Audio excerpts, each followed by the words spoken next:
Buenas noches. Soy el licenciado Mauro. Vamos a, ¿sí me oyen?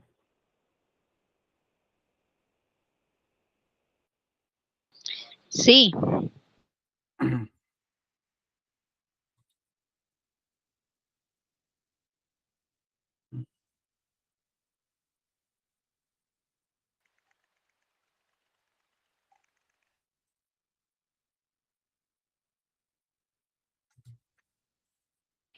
Ya, comenzar con la sesión de hoy. Para las personas que, eh, bueno, bueno, mi nombre es Mauro, soy licenciado en obstetricia, trabajo en un hospital público y tengo como, digamos, área de dominio, digamos, la gestión de los servicios de salud. Entonces, hoy día vamos a revisar este tema desde un enfoque, digamos, de, de fijar, digamos, claramente estándares. De repente algunos de ustedes lo conocen y otros lo vamos a ir recordando. ¿Por qué es importante esto? Porque la atención de emergencia es una atención especial, ¿no? No es como una atención de consulta externa, donde se espera, por ejemplo, ¿no? Donde se espera o donde podemos, digamos, tener tiempo para poder, digamos, formular hipótesis, ¿no? Plantear los posibles diagnósticos, ¿no? Entonces requiere cumplimiento de parámetros, de estándares y obviamente con esto impactar en sus resultados. Entonces, ese es el enfoque que vamos a, digamos, revisar ahora. En el caso nuestro, en el país, eh, una, nuestro primer documento base es la norma técnica 042 del Ministerio de Salud, que establece estándares para el proceso de atención, de organización de atención de los servicios de emergencia.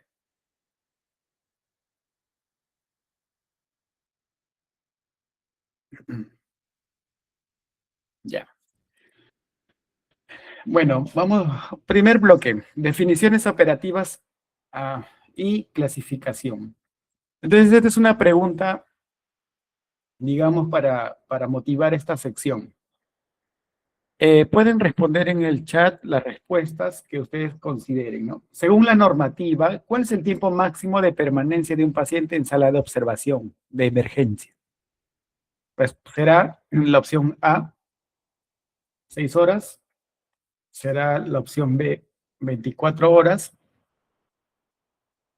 la opción C, no debe exceder las 12 horas, o la opción D, hasta que se desocupe una cama en hospitalización, ¿no?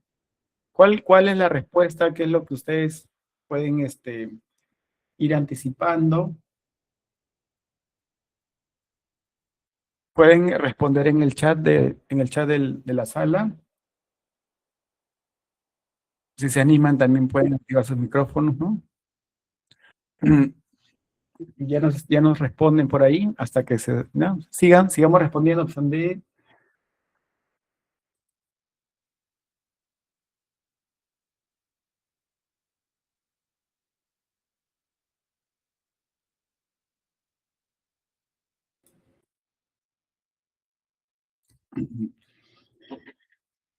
Como ven, entonces, trabajar en emergencia exige cumplimiento de parámetros, ¿no? Vamos a dejar la respuesta para el final de esta sección y avancemos. Entonces, dentro de los conceptos claves, 12 horas hasta que el paciente esté estable, ¿no? Opción D, opción D. Al final, anoten, vamos a ver cuál es la respuesta correcta. Conceptos claves. Entonces, dos conceptos claves, ¿no? Los pacientes que acuden a la emergencia acuden por un daño a la salud, ¿no? Este daño está definido como el compromiso del estado de salud en grado diverso, ¿no? Clasificado según prioridades de atención. Y otro concepto clave es la emergencia médica quirúrgica. Esto es una definición, una cita literal de la norma técnica. Es aquella condición repentina que pone en peligro inminente la vida, la salud y que puede dejar secuelas invalidantes, ¿no? Específicamente se refiere a las prioridades de daño 1 y 2. Con respecto a los daños pueden ser de distinto tipo, ¿ya? El daño a la salud es una condición, no es una sola enfermedad, es una condición. Hay daños a la salud producto de lo que se llama causa externa, violencia, ¿no? Violencia de distinto tipo, ¿no? Violencia por delincuencia común, violencia por disturbios, ¿no? Violencia por, digamos, violencia doméstica, ¿no? Daños producto por accidentes de tránsito, ¿no? Entonces el conjunto de esas condiciones son lo que van a empezar a dar forma a los daños. Y de acuerdo a las, digamos, a la condición, estas van a permitirnos tener tipos de daño, ¿no? De acuerdo a la gravedad. Daños de gravedad o de prioridad 1, de prioridad 2, de prioridad 3 y de prioridad 4. Las prioridades 1 y 2 son aquellas que conocemos como emergencias médico-quirúrgicas. Esto no es un invento, esto está escrito, es una cita literal. Esto es muy importante, ojo. De aquí vamos a diferenciar las urgencias, ¿no? Entonces, conceptos claves, hay más conceptos, pero nos quedamos con las dos. El segundo aspecto, digamos, normativo, claro, a tener en cuenta es las áreas críticas, ¿no? Igual que con los conceptos, nos vamos a quedar con dos, digamos, áreas claves. El triaje y la unidad de shock trauma, ¿no? Ambas deben estar ordenadas de manera accesible y, digamos, de acceso inmediato. Posteriormente a esta distribución, de acuerdo a los diseños que deben tener los servicios de emergencia, ustedes van a diferenciar a los tópicos, posteriormente a las salas de observación, ¿no? Entonces, en este momento solo quedémonos con las áreas críticas de triaje y de la unidad de shock trauma. El área de triaje es aquella destinada a la evaluación inicial, a la priorización del daño y a las transferencias o derivación a los demás, digamos, a los demás servicios. La unidad de shock trauma es aquella destinada para aquellos pacientes que tienen una emergencia médico-quirúrgica, específicamente prioridades de daño tipo 1, ¿no? Y deben estar accesibles de manera inmediata.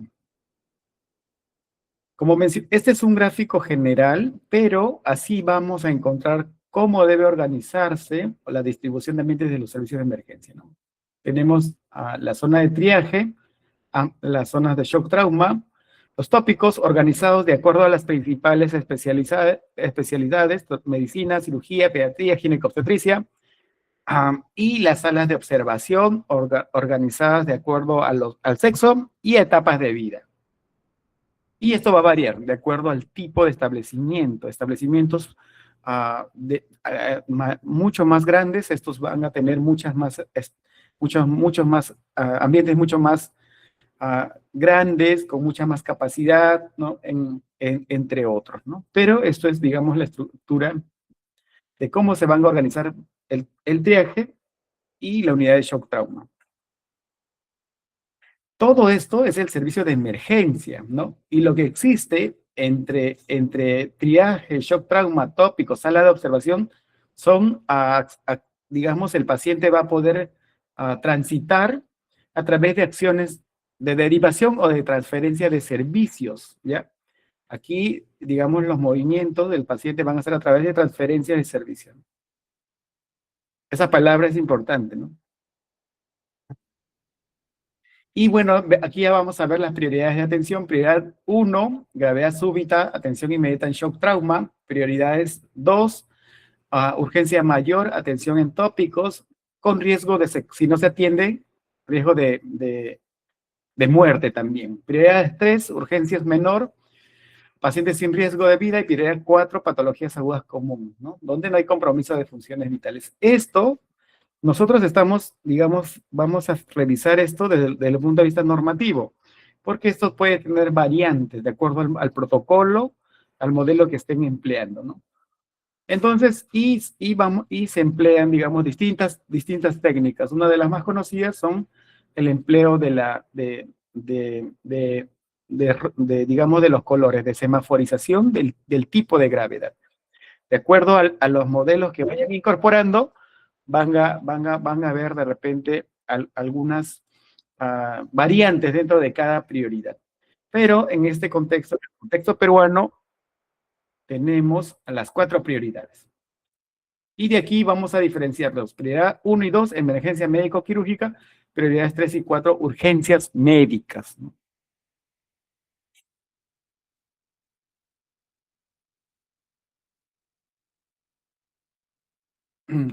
En sala de observación, ¿no? En sala de observación es aquella área destinada para la evaluación de estos pacientes, ¿no? Ah, el parámetro digamos, de referencia es que son estancias cortas, no mayor a las 12 horas. Esto tampoco es una interpretación nuestra, esto está fijado en la norma, ese límite de tiempo es fijado de manera normativa y no constituyen unidades de hospitalización. Esto es, digamos, lo normado. Ojo, probablemente ustedes afirmen y hayan observado que los pacientes se quedan mucho más tiempo. Ya, eso es una problemática. Pero sala de observación es aquel ambiente destinado a la observación, monitoreo de los pacientes, estancias cortas, no mayor de 12 horas. ¿Ya? Este es un parámetro importante, ¿ya? Recordemos que el enfoque que en esta revisión, el enfoque que le estamos dando es un enfoque, digamos, de parámetros, estándares, porque estos son los datos básicos que vamos a tener que responder cuando recibamos una supervisión, una auditoría, cuando alguna autoridad, algún tomador de decisiones baja al hospital le va a preguntar, ¿cuánto tiempo está este paciente? Tanto. ¿Y por qué está más de 12 horas? Lo real es otra cosa, que no hay camas, que hay esperas, y eso es una problemática, ¿no? Pero el estándar es 12 horas, ¿no? Hasta aquí, por ejemplo, tenemos un tiempo de estancia en horas fijado por norma de 12 horas, pero en los tópicos no tenemos un parámetro de horas, ¿no? De acuerdo a la norma revisada, en los tópicos de emergencia no hay un tiempo. El paciente puede estar 1 hora, puede estar minutos, puede estar también las 12 horas, ¿no? No hay un tiempo, ¿no? Pero hay otros tiempos, ojo, para poder orientar el proceso de atención. Entonces, vamos a responder a la pregunta que empezó el bloque. De acuerdo a la norma técnica de servicios de emergencia del Ministerio de Salud vigente, el tiempo máximo de permanencia de un paciente en sala de observación es no exceder las 12 horas, ¿no? Respuesta correcta, la C. Esto es un estándar de calidad y el estándar fija a partir de este parámetro que debe haber 0% de pacientes con estancias mayores a 12 horas, ¿no? Si ustedes observan la realidad o participan en equipo de supervisión, rápidamente van a poder identificar que el determinado establecimiento, hospital, instituto, ¿no? De acuerdo a la realidad donde estén, estaría incumpliendo, ¿no? De identificar pacientes con estancias mayores o iguales a 12 horas. Entonces, este es el primer bloque de conceptos básicos y vamos a seguir revisando la organización de los servicios de emergencia. Si hay algún comentario o pregunta, también pueden escribirlo en el WhatsApp. Ya tenemos la respuesta correcta.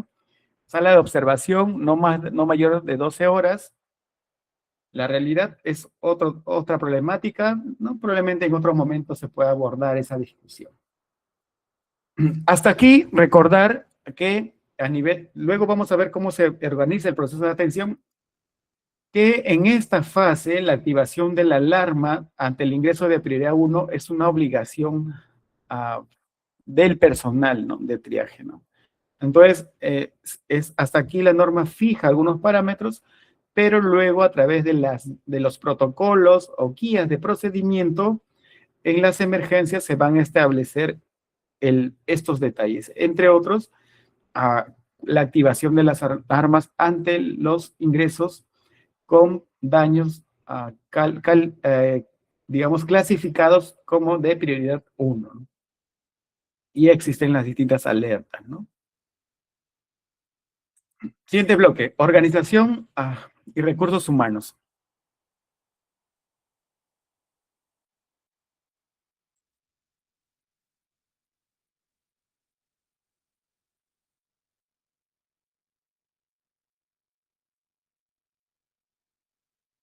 Organización y recursos humanos.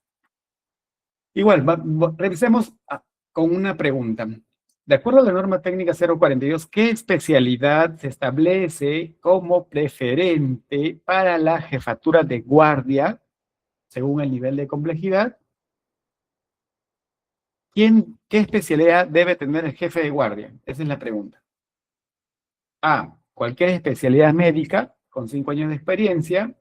B, medicina interna o medicina de emergencias y desastres. C, gestión hospitalaria o administración de salud. O D, solo cirugía general. ¿Cuál creen que debe ser, de acuerdo a la norma técnica que estamos tomando como parámetro, la norma técnica de servicios de emergencia del Ministerio de Salud, en el caso peruano, cuál es la especialidad que debe tener el jefe de guardia? Respuesta, nos dicen la C por ahí.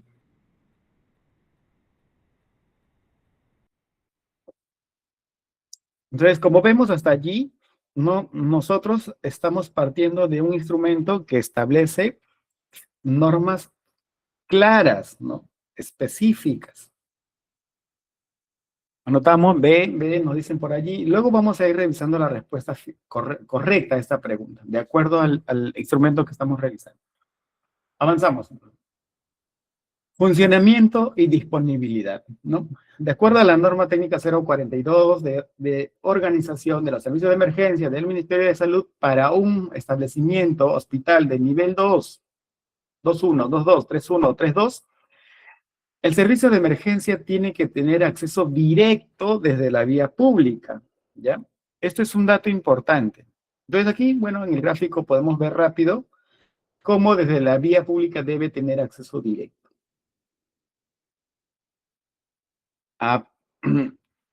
Además, el servicio de emergencia tiene que funcionar las 24 horas del día, los 365 días al año, o como decimos, de 24/7, ¿no? Entonces, esto es para los hospitales, ¿no? En el caso, de acuerdo a las categorías desde el segundo nivel hacia adelante.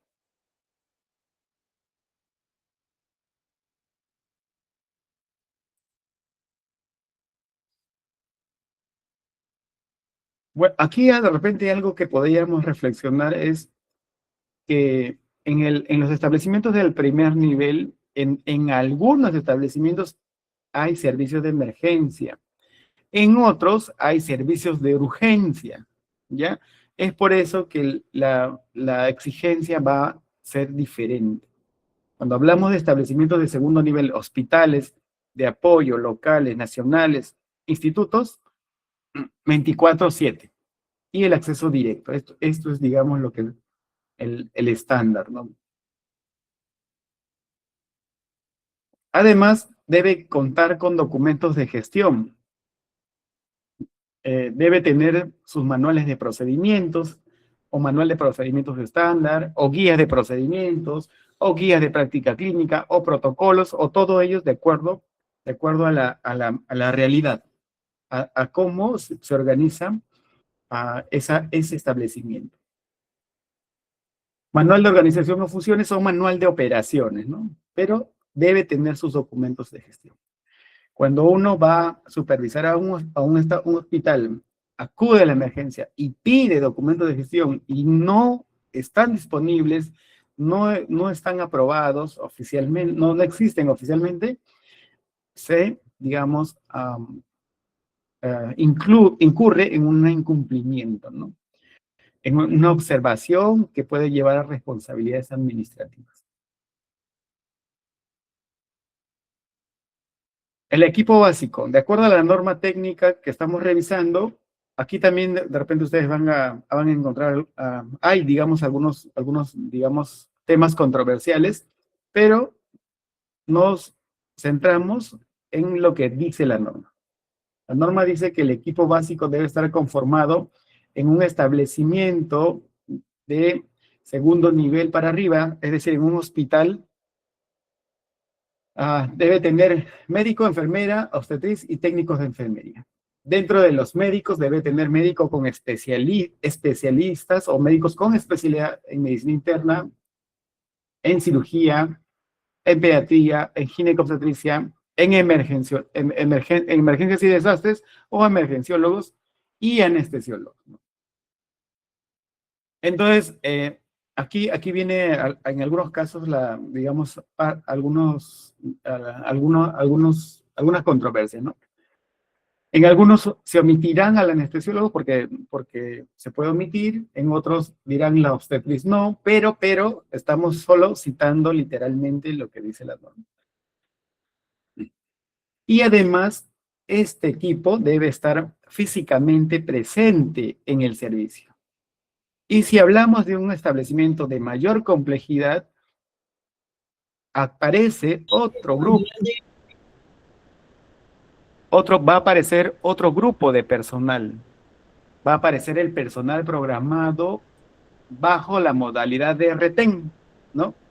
Entonces, este es el equipo básico, este es el equipo que debe estar presente en su programación y en el servicio, y adicionalmente se va a empezar a hablar del equipo programado bajo la modalidad de retén.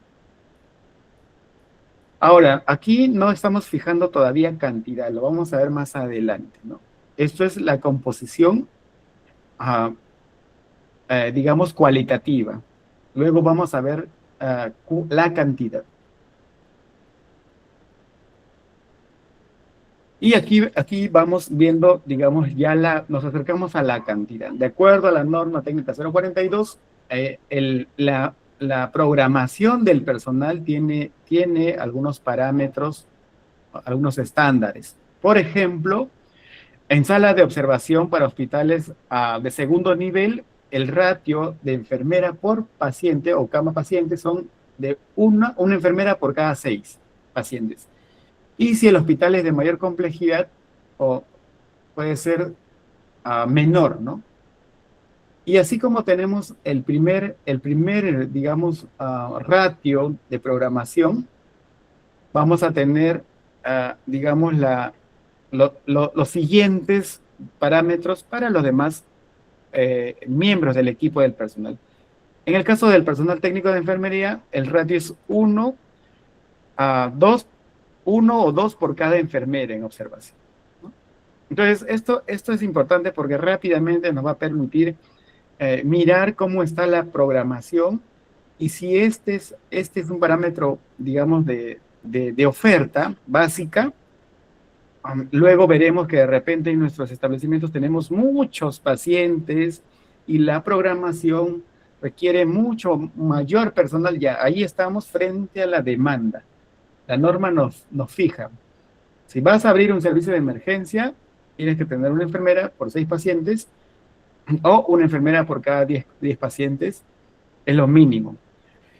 Si existe demanda, ¿no?, de cantidad de pacientes, entonces allí lo que se viene es, digamos, se tiene que atender digamos, el aumento de personal no obedece a la disponibilidad mínima que yo debo tener, sino a atender la demanda, ¿no? Entonces esto puede variar, ¿ya? Pero la norma técnica lo primero que va a hacer es, me va a hacer esta contabilidad, ¿no? ¿Cuántas enfermeras tienes programadas? ¿Cuántas camas tienes?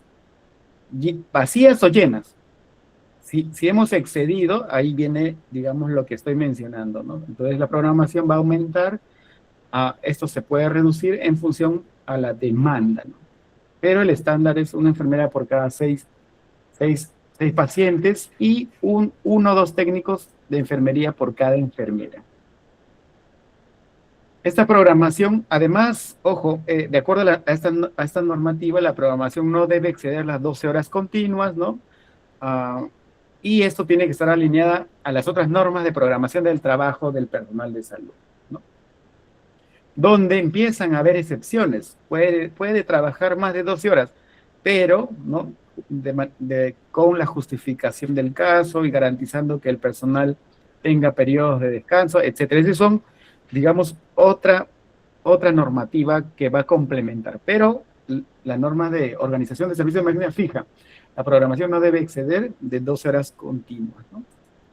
¿Dónde está? En el anexo 3 de la normativa, recursos humanos mínimos que debe tener un servicio de emergencia.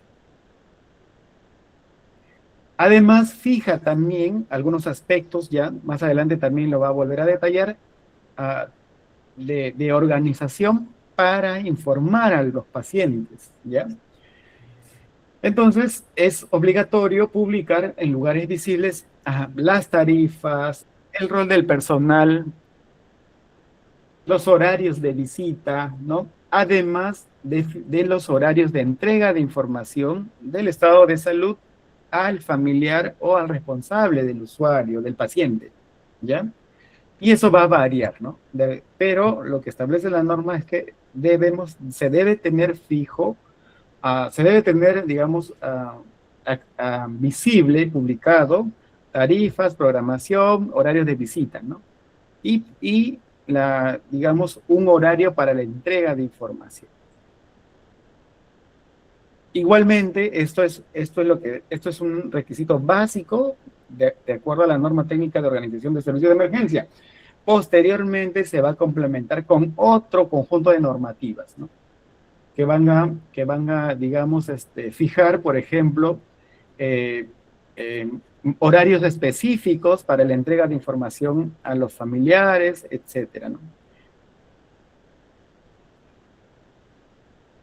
Entonces, para cerrar este bloque, ¿qué especialidad debe tener el jefe de guardia? Entonces, de acuerdo a la norma técnica 042, debe ser un médico con especialidad en medicina interna o medicina de emergencias y desastres, ¿no? Este es, digamos, el requisito. Que estamos de repente en regiones y no tenemos médicos, emergenciólogos ni médicos internistas, ya, esas son excepciones, ¿ya? Las excepciones se justifican, se programan, se sustentan, pero no es, digamos, el parámetro o el estándar de calidad.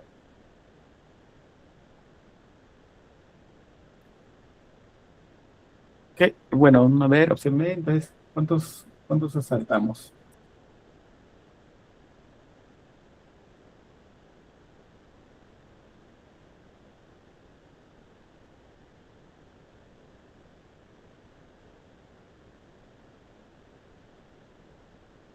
Ahora vamos a seguir avanzando, para ir recapitulando, hemos visto definiciones operativas, hemos visto organización y recursos humanos, y vamos a ver el proceso de atención, ¿ya? Antes de eso, recordar, la programación del personal asistencial en emergencia no debe exceder las 12 horas por día, respetando siempre las normas vigentes de descanso. Y otras normativas relacionadas a la programación del trabajo médico, del trabajo enfermero y del trabajo del personal de salud. En pandemia, por ejemplo, se aprobaron excepciones, ¿no? Entonces el personal tenía que estar más de 12 horas, ¿no? Procesos asistenciales. Bueno, a ver, vamos con la pregunta, digamos, la pregunta motivadora. ¿Cuál es el tiempo máximo en el cual un especialista debe atender una interconsulta? ¿En cuánto tiempo se debe responder una interconsulta? Opción A, 15 minutos, opción C, 60 minutos, opción D, no mayor a 30 minutos, opción D, al finalizar su turno en hospitalización. Recordemos que ahora vamos a revisar un poco del proceso de atención. En la emergencia, los pacientes desde el momento del triaje van a estar evaluados. Y tenemos especialidades básicas que conforman, digamos, las distintas especialidades. Pero los pacientes, de acuerdo a la complejidad, van a requerir opiniones, ¿no?, de otros médicos o incluso juntas médicas.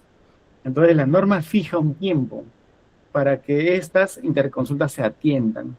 Y estas interconsultas deben recordar, se solicitan, se registran en la historia clínica, se generan órdenes de interconsulta, pueden ser manuales, viajan en papel o a través de sistemas informáticos, ¿no? Sí, nos responden. Entonces veamos, triaje. En el triaje, el proceso de atención en el triaje comprenden 4 momentos: el ingreso, los controles de funciones vitales, la asignación de prioridad y la transferencia o derivación a los otros ambientes, sean los tópicos de emergencia o sean los ambientes de shock trauma, ¿no?, o también las salas de observación. De acuerdo a la norma, después del tópico o después de trauma shock, recién pasa a sala de observación, ¿no? A veces, recordemos que esta división es didáctica, busca ordenar metodológicamente el proceso de atención, pero a veces los pacientes van de frente al trauma shock y luego van a observación, ¿no? Eso, digamos, eso tenemos que tenerlo claro, ¿no? Y en este proceso, desde el inicio, hay registros de información, hay registros del triaje, en algunos casos en el libro de emergencia, en otros casos tienen registros electrónicos, digitales. Tenemos la hoja de triaje. Hasta aquí no constituye una atención propiamente dicha, por eso es que los pacientes entran, se trían y desertan, se van, ¿no? Se van nada más. Hasta allí no tenemos todavía un proceso de atención propiamente dicho, ¿ya? Luego, cuando llegan a los tópicos, van a recibir la primera evaluación, van a recibir órdenes médicas, van a recibir la segunda evaluación. Más adelante vamos a ver el detalle, pero allí sí hablamos de una atención ya. Entonces hay que tener claro esto porque en situaciones donde hay denuncias, donde hay reclamos, digamos, se reciben, ¿no?, solicitudes de información. Entonces, determinada autoridad judicial, tu salud, en el caso Perú, ¿no?, viene y pide información. Quiero la atención de tal paciente. Y uno busca la historia clínica, pues, ¿no?, y no hay. ¿Por qué no hay? Porque el paciente solo se trió, solo llegó al triaje y de allí él mismo deserta, o a veces registramos la deserción como fuga del paciente. El paciente se retiró, ¿no? Hasta allí tenemos solamente un registro, el registro del triaje o el registro del ingreso, nada más. Entonces, en el triaje tenemos el ingreso, ¿no?, la evaluación de las funciones vitales y la clasificación. Esta acción va a variar dependiendo del tipo de establecimiento. En los establecimientos de segundo nivel, tercer nivel, la norma técnica fija no define qué profesión tiene que hacerlo, pero, digamos, señala que debe ser un profesional capacitado. Y si tenemos la disponibilidad, o vamos por la parte más, digamos, más precaria, ¿no?, en regiones de repente. Entonces, aquí quien va a realizar la acción será el personal de enfermería, enfermero, ¿no? Y de repente en los hospitales de zonas urbanas, será el médico especialista en emergencias. Y si no tenemos, de repente, especialistas, tendremos médicos generales. Pero el requisito es que el profesional debe estar capacitado, ¿no? Entonces, luego de que nosotros estemos, cuando observamos a través de una acción de supervisión, auditoría, cualquier otra, digamos, actividad, nosotros vamos a revisar la programación y vamos a empezar a pedir parte del legajo del personal. Y lo que se va a buscar corroborar es que esté capacitado. En algunos establecimientos, a partir de esta norma, formulan sus guías de procedimiento y fijan en ese documento que debe ser médico emergenciólogo. Entonces, eso está bien, ¿no? Porque la norma técnica del ministerio está fijando un requisito básico, mínimo. Y de acuerdo a la disponibilidad, al estándar de atención que quieren brindar, el hospital X fija que este profesional debe ser médico especialista o debe ser enfermero especialista, ¿ya? Por eso es que esta norma se va a complementar con otros instrumentos.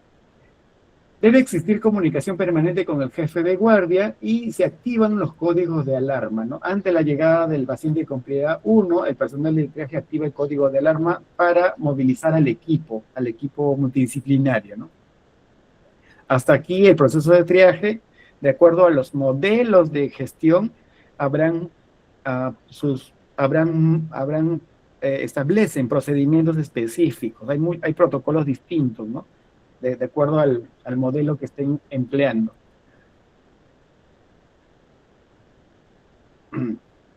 En shock trauma, ¿no? Entonces, aquí igual, los procesos, tenemos el ingreso, se establece a veces cuando ya desde la vigilancia, del personal de vigilancia, identifican una persona que está pues con una hemorragia masiva, pero en esta unidad clasifican la prioridad, movilizan al equipo multidisciplinario, estabilizan al paciente y proceden a las transferencias de servicio. A sala de operaciones de emergencia, a cuidados intensivos, o se recupera y se refiere, ¿no?, a otro establecimiento, entre otros, ¿no? Esto también es un proceso general y de acuerdo al modelo propio que luego apruebe cada hospital, va a tener sus protocolos, ¿no?, de atención. Entonces, aquí el proceso implica la acción de un equipo multidisciplinario liderado por el médico emergenciólogo o el jefe de guardia, ¿no?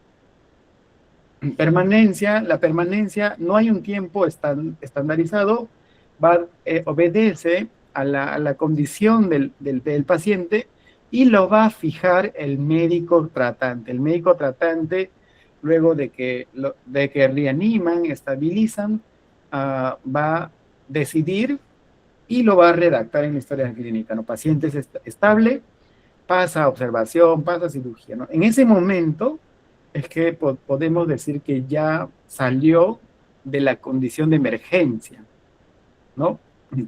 Pero si pasa a UCI, ¿no?, la condición de emergencia continúa, solo que ya bajo cuidados críticos, ¿no?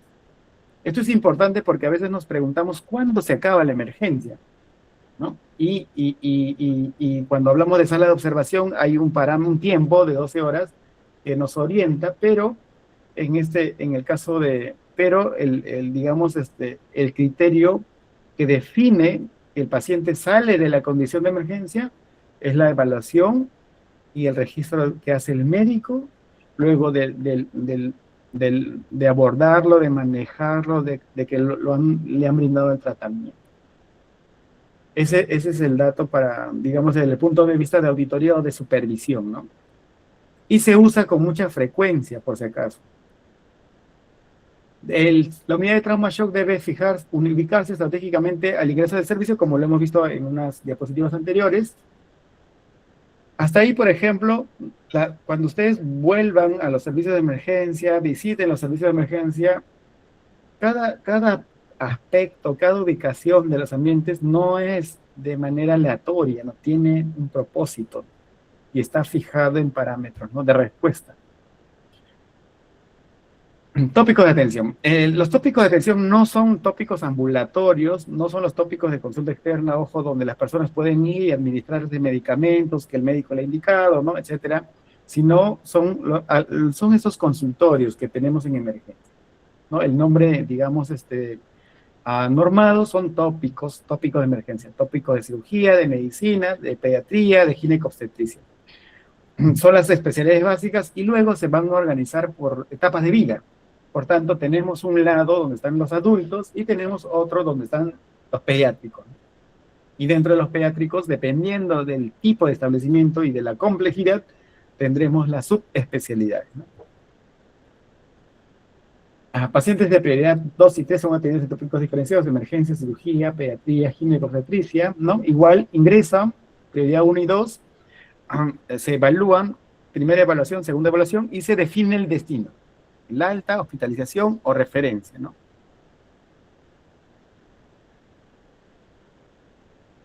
Esto es el proceso general, ojo, ¿ya? También puede tener variantes en cada hospital de acuerdo a sus guías de procedimientos, protocolos estándares que aprueben, ¿no?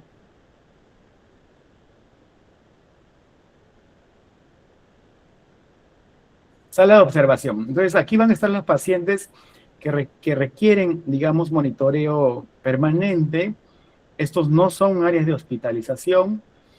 Deben estar aledaños al estar de enfermería, ¿no? Deben contar con sistemas de llamado, cada cama debe tener su sistema de llamado a la enfermera, ya sea manual o electrónico, y no deben exceder las 12 horas de estancia.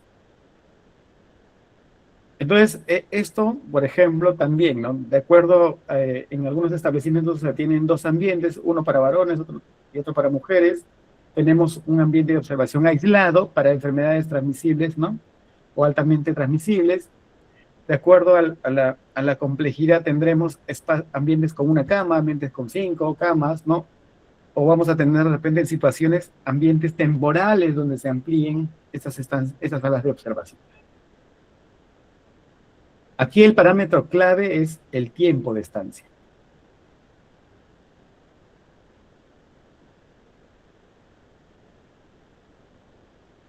Interconsultas, ¿no? Entonces, en la interconsulta está asociado, vamos a verlo como más adelante tenemos, digamos, el parámetro a recordar es los 30 minutos. Desde que se genera la orden de interconsulta, la respuesta debe ser dentro de 30 minutos, ¿no? Lo mismo en la junta médica. La información a la familia. Sí mencionamos que se debe entregar información sobre el estado de salud al familiar o al responsable del paciente. Solamente, digamos, eso también está definido en otras normativas. No se entrega información a cualquier persona, ojo, es una sola persona. La forma, digamos, más digamos, normativa es el responsable del usuario legitimado, ¿no? Es una persona que el paciente, si está consciente, declara: esa persona es mi responsable.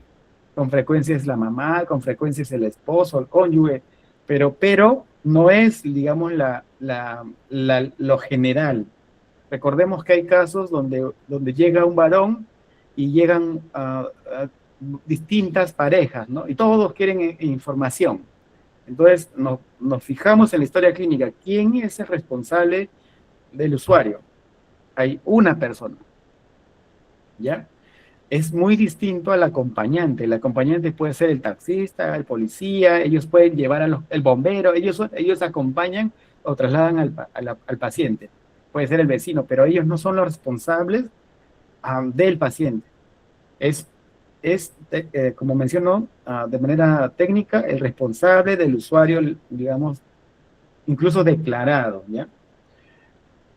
En horarios fijos, ¿no? De acuerdo al hospital, no hay un estándar de cuántas veces, pero debe haber un horario definido para entregar información a los familiares. Hasta allí, entonces, respondemos la pregunta inicial. El tiempo máximo para atender una orden de interconsulta es no mayor a 30 minutos, ¿no? Entonces, esto es algo a tener presente. Y en la misma, digamos, importancia, los servicios de apoyo al diagnóstico y apoyo al tratamiento. Recordemos que en el proceso de atención de emergencia, los pacientes ingresan al tópico, son evaluados y se les solicita, mientras se les está administrando medicación, se les está solicitando exámenes de apoyo al diagnóstico, imágenes, patología, ¿no? Entonces, la pregunta basada en los estándares es, ¿en cuánto tiempo tiene que ser entregado el resultado? Hasta ahí, entonces, recordemos, la sala de observación no es un área de espera para hospitalización, el límite normativo es 12 horas y lo que observemos en la realidad es una problemática. Ahí sí estamos fuera de la norma, pero eso se explica de otra manera y se tiene que resolver de otra manera, ¿ya? Si nos van a supervisar, a nosotros nos van a aplicar la norma. Nos van a decir 12 horas. ¿Por qué no? Y nos van a, como de repente han experimentado algunas acciones de supervisión, nos van a, digamos, a enfatizar, exhortar, a trasladar a los pacientes o a darles de alta si es que no si es que no, digamos, requieren. O si no tenemos capacidad resolutiva, entonces nos van a decir, refiérelos, ¿no? Porque tú no lo vas no lo vas a poder atender, no vas a poder resolverlo, ¿no?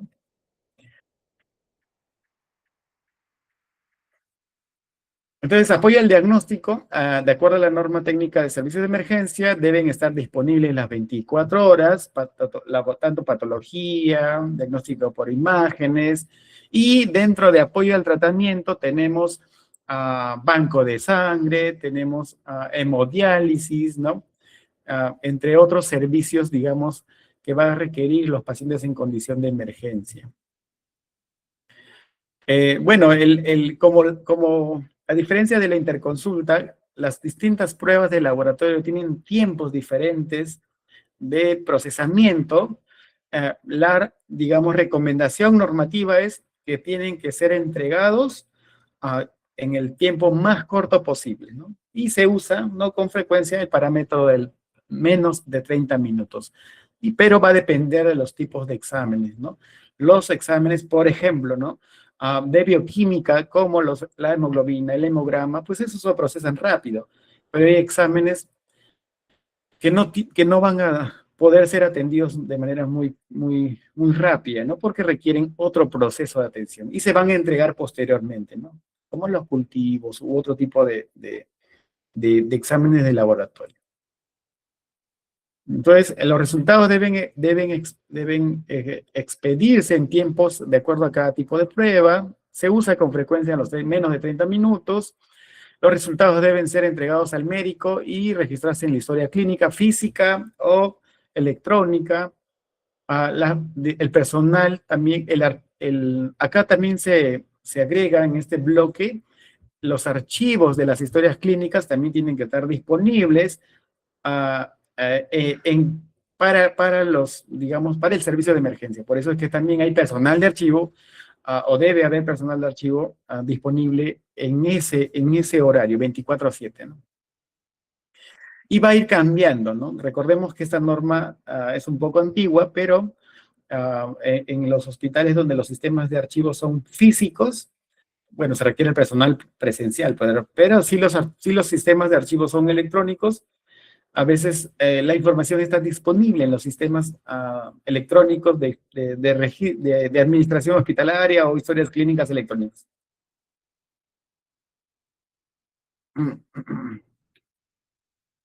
¿Cuál es el requisito de disponibilidad? Una pregunta para cerrar la idea de los servicios de apoyo al diagnóstico o tratamiento en un hospital que tiene emergencias, que tiene servicios de emergencia.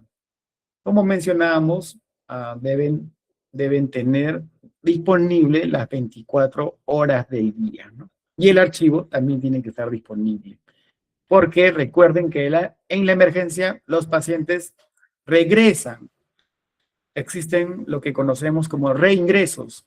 O tenemos pacientes que son atendidos en consulta externa y se sufren una complicación, una descompensación, o su enfermedad se agudiza y ingresan por emergencia, ¿no? Entonces, se va a requerir información, digamos, de los antecedentes de este paciente.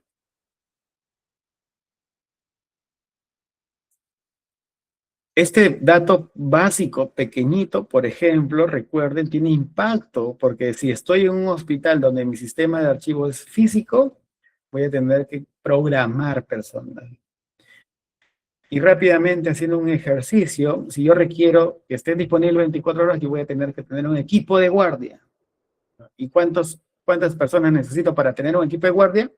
Uno al día, 24 horas, ¿no? Entonces, notemos que este dato no es un dato menor, ¿no? Es un dato que tiene impacto en la gestión de recursos humanos, en la programación, entre otros, ¿no? Y tampoco es un invento, ¿no? Está establecido en la norma técnica de organización de los servicios de emergencia.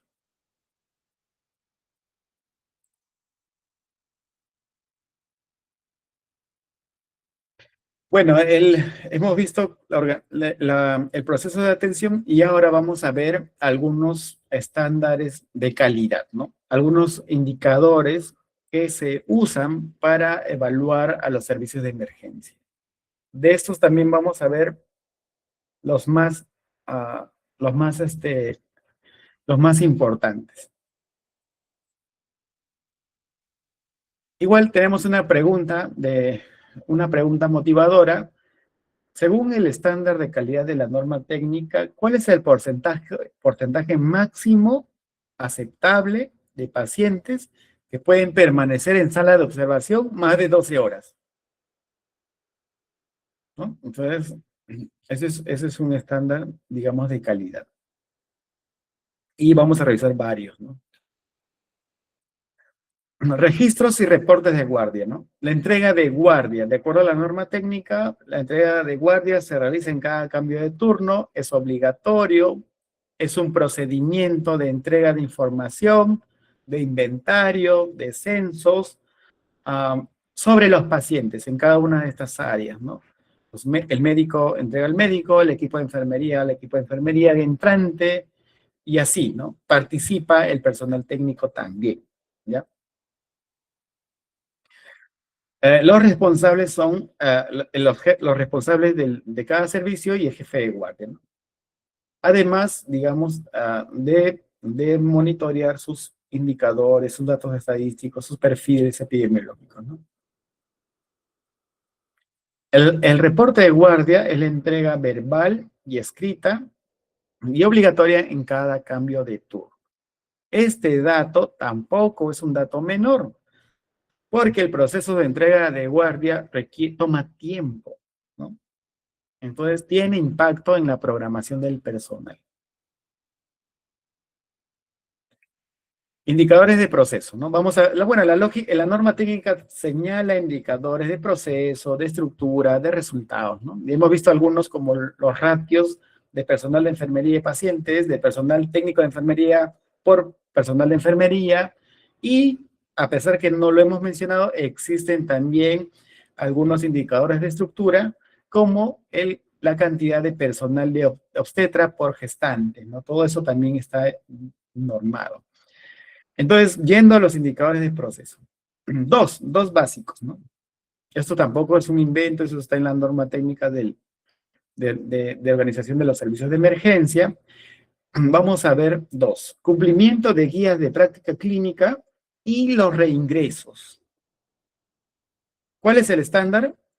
Que el cumplimiento de guías de práctica clínica debe ser mayor o igual a 80%. Esto se realiza a través de auditorías, lo realizan las oficinas de calidad, y cuando evalúan a los servicios de emergencia y aplican los procedimientos de evaluación de adherencia de práctica clínica, deben encontrar este porcentaje.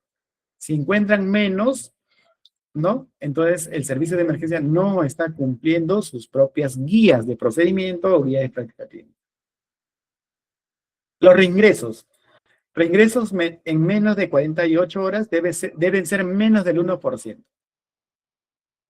Ahora, aquí hay varios conceptos también, digamos, que se tienen que recordar, ¿no?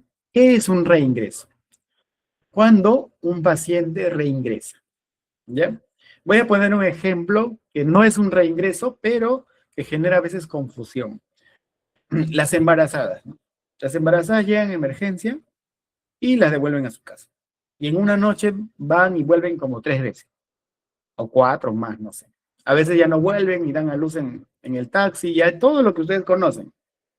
Ya, ese no es un reingreso, porque ese proceso de atención tiene una metodología de trabajo diferente. Cuando sí es un reingreso, cuando el paciente sale del alta, ¿no? En condición mejorado a su casa y vuelve por la misma enfermedad. Un ejemplo de repente más frecuente, los reingresos por heridas operatorias, de cirugía, ¿no? Esos son, digamos, uno de los casos más frecuentes, ¿no? Entonces, ese caso es un reingreso, a diferencia de los otros que no son reingresos. Entonces, ¿cuánto debe ser el porcentaje de reingresos? Menos del 1%. Si un paciente por la misma enfermedad que ha recibido tratamiento y ha sido dado de alta, vuelve, ¿no?, a la emergencia, pues obviamente es un indicador de que algo no está bien en el proceso de atención. A esto se refiere, ¿ya? Cumplimiento de guías, entonces, al menos el 80% de los casos deben ser manejados según las guías de práctica clínica de la institución, y la tasa de reingresos, el estándar, es de reingresos de emergencias es en menos de 48 horas deben ser menos del 1%.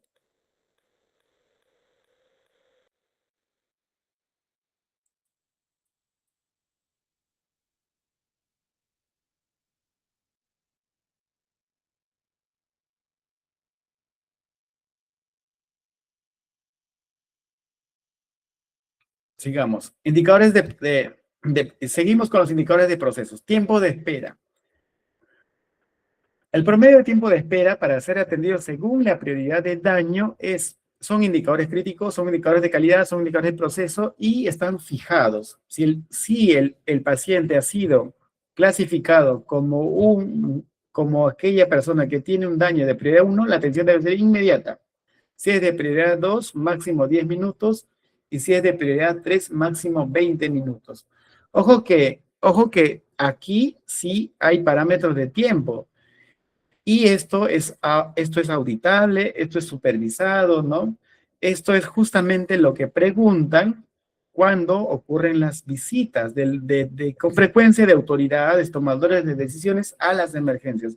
Van de día, van domingos, van de madrugada y preguntan: señora, ¿cuánto tiempo está aquí, no? Uy, estoy 6 horas, ¿no? Van a la sala de observación. ¿Cuánto tiempo está aquí? Uy, voy como 3 días, ¿no? Y entonces ahora recordamos que está establecido que los tiempos de espera están fijados por norma. Prioridad 1, atención inmediata. Prioridad 2, máximo 10 minutos. Y prioridad 3, máximo 20 minutos. ¿Qué es lo que observamos con frecuencia? Que a veces no se registra el ingreso, ¿no? Pero conforme los hospitales tienen sistemas de información o de historias clínicas informatizadas o historias clínicas electrónicas, el tiempo es trazable, ya se puede medir, ya sabemos incluso a qué hora pasó por la puerta de vigilancia, ya sabemos a qué hora ingresó al triaje, ya sabemos a qué hora entró al tópico, y podemos rápidamente saber si estamos cumpliendo o no los estándares de oportunidad de la atención, ¿ya? Esto tampoco es un dato menor, es importante en los servicios de emergencia, la oportunidad de atención.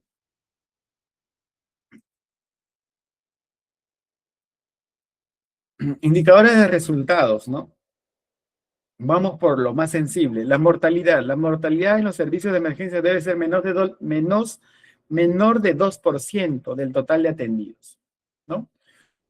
Entonces, esto es un dato, un indicador sencillo, pero es muy sensible para evaluar, digamos, los resultados de la calidad de atención en los servicios de emergencia, ¿ya? Estancia prolongada, ya lo mencionamos, el estándar es 0% de pacientes con estándar mayor o igual a 12 horas en sala de observación. Esto es un indicador, digamos, ah, de resultado importante, estancia prolongada y mortalidad, ¿ya?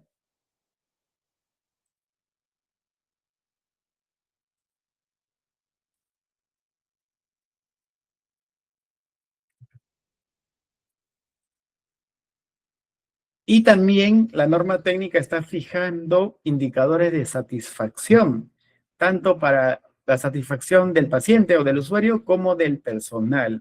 Y el estándar es mayor o igual a 80% de satisfacción. ¿Cómo se mide? A través de distintos instrumentos, pero existe, está fijado el parámetro, existe el estándar, y lo que se debe hacer es contribuir a cumplir, porque es un estándar o es un parámetro básico, es un parámetro sencillo, pero probablemente encontremos en la realidad que no podemos, de repente no estamos cumpliendo este estándar básico, ¿no?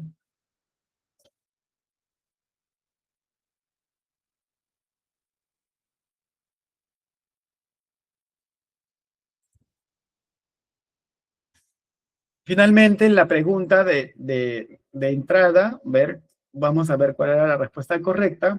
¿Cuál es el porcentaje máximo aceptable de pacientes que pueden permanecer en la sala de observación más de 12 horas?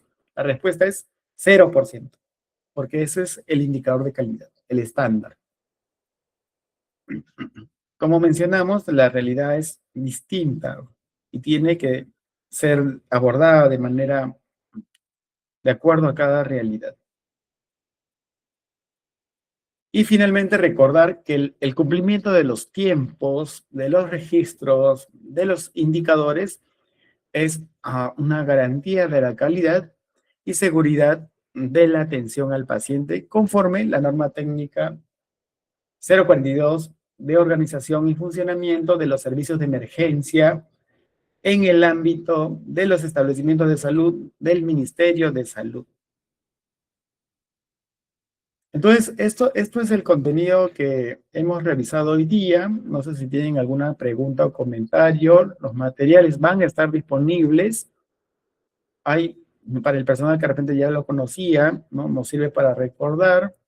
Para el personal que no conocía, pues podemos aprender que el proceso de atención en emergencia es uno de los más regulados, ¿no? Y que en la, digamos, realidad tenemos muchos desafíos por resolver, ¿no?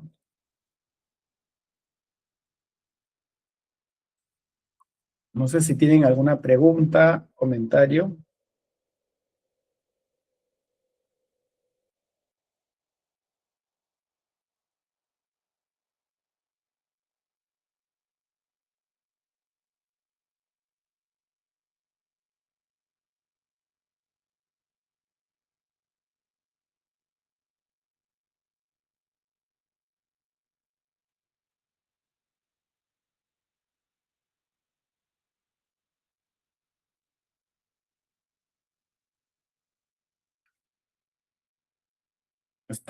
¿Estamos?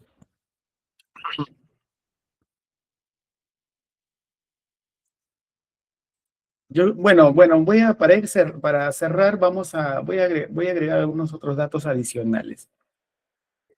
La importancia de los servicios de emergencia es porque salva vidas, ¿no? Por tanto, la oportunidad de la atención es clave, ¿ya? El despliegue del equipo multidisciplinario tiene que estar orientado a garantizar oportunidad de la atención porque lo que está en juego es la vida de las personas. Y la norma técnica señala parámetros, señala tiempos, señala ratios de personal, señala, digamos, el detalle de los procesos de atención de manera general. Y ojo que esta norma es un poquito antigua.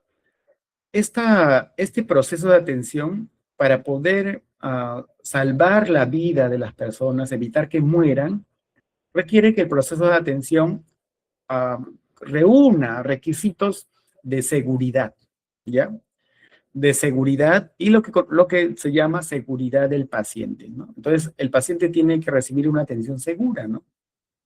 Entonces, más adelante también de repente vamos a revisar los conceptos de seguridad de la atención, tanto para el paciente como la seguridad que debe tener el personal que brinda la atención, el personal que cuida los servicios, que cuida a los pacientes, ¿ya? Entonces, ahora hay la exigencia por cumplir, digamos, los requisitos de oportunidad de la atención están mucho más vigilados, mucho más supervisados, ¿ya? Entonces, voy a poner un ejemplo. No está en esta norma, pero en otras normas complementarias está fijado el tiempo en el cual una persona tiene que entrar a la sala de operaciones. Si define la prioridad y si la causa es quirúrgica, se define en cuánto tiempo tiene que entrar a sala de operaciones. ¿Y qué pasa si muere? ¿Qué pasa si hay auditoría? ¿Y qué pasa si hubo demoras? ¿No? Entonces ahí empiezan los problemas. Por eso la oportunidad de la atención, los hospitales, los establecimientos públicos tienen como obligación brindar garantías de oportunidad. Eso está escrito, por si acaso, garantías de oportunidad, oportunidad de atención, tiempos, en otras palabras, ¿ya? Los tiempos. Voy por la otra parte. Así como también se busca brindar garantías de oportunidad, tiempos de atención, también ahora están muy supervisados, está regulado, está monitoreado, digamos, la seguridad del paciente. Ejemplo, ¿cualquier médico puede entrar a sala de operaciones y hacer una cesárea? La respuesta parece sencilla, es no, ¿no? Porque la norma, otra normativa dice quién tiene que realizar la cesárea, ¿no? ¿Y qué pasa si por alguna contingencia, esto es hipotético, un personal que no es médico hace una cesárea, ¿no? Estaría incumpliendo varias normativas y sobre todo cuando ocurre un resultado adverso, cuando muere la persona. Entonces vienen las auditorías, vienen las supervisiones, vienen las denuncias, etcétera, y nos van a preguntar, ¿no? ¿Qué hemos incumplido, no? Entonces, la norma técnica fija que la atención tiene que ser brindada por determinado profesional y determinada especialista. ¿Y qué pasa cuando no cumplimos eso? Pues no estamos dando garantías, en este caso, de calidad de la atención, ¿ya? Entonces, eso, por si acaso, ya estoy mencionando dos garantías, ¿no? Garantías de oportunidad y garantías de calidad. Entonces, así es como actualmente en ese contexto estamos, digamos, funcionando, brindando servicios, brindando atenciones. Por eso es que se requiere que, bueno, por parte de ustedes que constantemente estén actualizados sobre todo, ¿no? Bueno, por mi parte es todo. No sé si tienen algún comentario final para ir cerrando la sesión.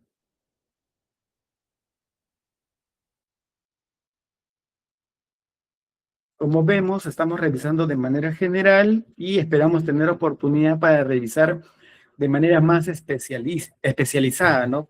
Revisar los servicios de emergencia pediátricos, los servicios de emergencia ginecobstétricos, ¿no? Que tienen un manejo distinto.